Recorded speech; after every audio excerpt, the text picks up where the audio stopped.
Protecting the environment and building up renewable energy are vital to Canada's independence, to Canada's economy, to good jobs, to addressing the cost of living, and to addressing our continued health. Canada is facing real threats to our sovereignty. And at the same time, pollution-fueled wildfires and floods are tearing apart lives and devastating whole communities. global oil and gas demand is set to peak this decade and then decline. And a majority of Canadians, 65%, want to prioritize renewable energy development as of March 2025. We don't have to agree on everything to agree that we need action.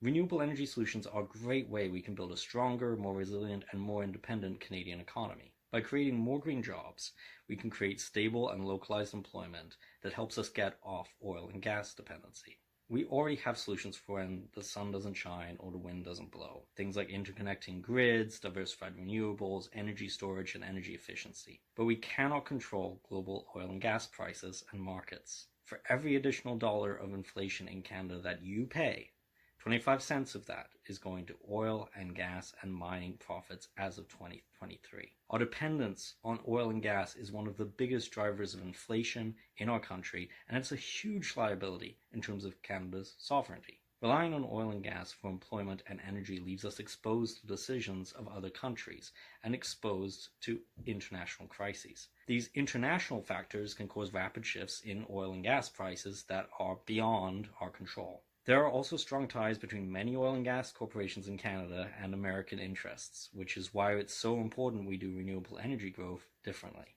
We need a renewable energy future that's based on a Canadian supply chain, for example by using Canadian aluminum and steel in wind turbines. We need to make sure any data centers we build in Canada are powered using renewable energy since it localizes jobs and benefits. Pollution from oil and gas activities also strongly impacts healthcare. The health impacts of ambient air pollution could cost Canada billions in health-related costs this decade alone and could claim the lives of thousands of Canadians if we do nothing. That's even before factoring in climate change impacts. Let's not forget climate change. Climate impacts are also making an increasing number of homes in Canada uninsurable. We're losing communities and lives to wildfires and extreme storms, and without action, this will get worse. Adaptation is not enough. We need to prevent future harm to our climate by cutting pollution.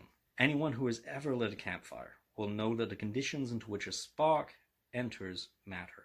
If it's dry and hot, then fires start more easily and they burn faster and hotter. Pollution is driving Canadian wildfires by making conditions drier and hotter, and Canada can and should be a leader in addressing that problem. Water is also under threat from American interests, as are natural spaces like the Great Lakes. If we want to talk about true Canadian resilience, then ensuring local ecosystems and water are protected is one of the best ways we can build that resilience. Canada's strength, our ability to weather hard economic times, is fundamentally tied to local biodiversity, water, and green spaces. Biodiversity is threatened right now, and it doesn't need to be. There are plenty of solutions out there that can help address social problems, like the need for more housing and the cost of living, while also protecting the ecosystems our communities rely upon.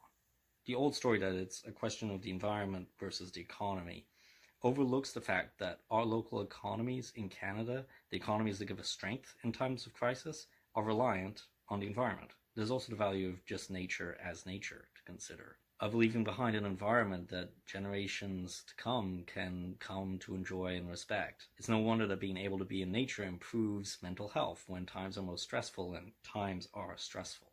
Many of us feel connection to nature and understand nature's value is not just in what it gives us, no matter what else we believe in. Check out the additional resources on our website.